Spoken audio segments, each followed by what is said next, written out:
International Population Conference was held in 1974.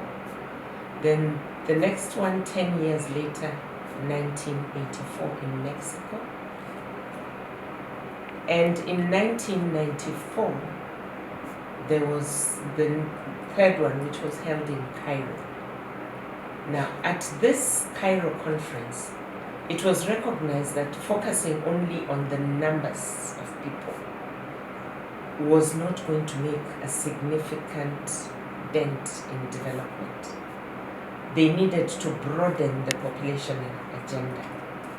And in broadening the population agenda was to pick up critical issues that should be put at the central point in development to really achieve any development mileage. Maybe as a follow-up question, what were these critical issues that were pointed out, that were picked?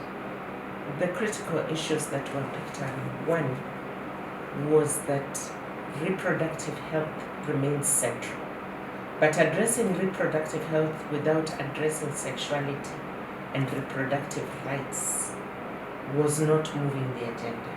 And therefore it broadened. The critical issue was to make it sexual reproductive health and rights.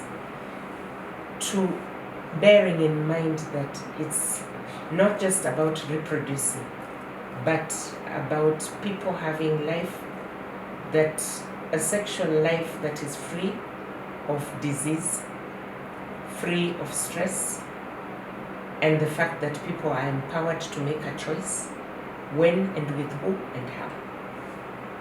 The other critical issue that came out was that women are central to development. And unless we address concerns around women's equality, women's empowerment, we were not going to make much progress. And this was globally. I remember after the first 10 years of review, take for example on family planning, which is really access to informed choice on when to have a baby and have a choice of how to space out your babies. Zimbabwe, only 42% of women aged between 15 and 49 were using any form of contraceptive method. And therefore, we say their contraceptive prevalence rate was 42%. This is for women 15 to 49 who were married. However, 25 years down the line, Zimbabwe today has a contraceptive prevalence rate of 67%. That's an increase of 25% over 25 years. That's really commendable because it's the highest in sub-Saharan Africa. And this is a gain that we really have to make sure we support government to continue on the right path with it. So maybe this was one, there was information out there. People were informed. The other thing is the Zimbabwe government itself put favorable policies in place that ensured choice and freedom of choice and expanded contraceptive choice so that women choose which method they want. From natural methods to the modern methods of contraception, short-acting, long-acting, Zimbabwe had them all in place. Two, they had very strong partnerships. It is during that period that Zimbabwe National Family ZNFPC, the Zimbabwe National Family Planning Council was formed. And they carried the banner on family planning forward to ensure access for all. And they went to all the corners of Zimbabwe.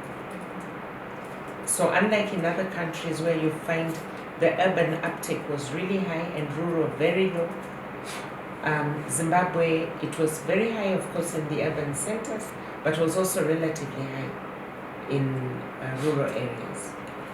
So strong partnerships, and they had a very strong health system because contraception was available at all levels of service provision. And 3, there was investment by the government into commodities and supplies for family planning. That's on family planning. However, the other element that was critical in population and development was to ensure that people are educated. Education was key, and literacy and so on. Zimbabwe, today as we speak, has a literacy rate of 91%, meaning at least 91% of the population can read and write, which is extremely high, and it's the highest on the continent compared to other countries. Why? Because also the Zimbabwe government made investments in the social sectors, in education, in health, in water, all the things that facilitate, that enabled learners to perform well. And then the education sector, they had continuation because they had facilities in place, and these facilities were well equipped, and there was institutional preparedness. They had human resource, so that helped Zimbabwe in the last 25 years to move it. And I think this is where, despite what we're going through with the economic shocks in the country, and what I call the small p, political shocks, Zimbabwe is resilient and needs to be assisted to remain on track for development. So for young people, knowledge and the education, strong education programs on prevention have played a significant role. And therefore, even when new infections emerged, by 2015, from 2010, new infections started creeping in again. However, these have been cut by almost 50% today. One, because of the measures I've talked about, education, treatment as a pillar of prevention. But that doesn't mean they're doing extremely well, because the young girls, 15 to 24, like I mentioned before, the poverty and economic shocks.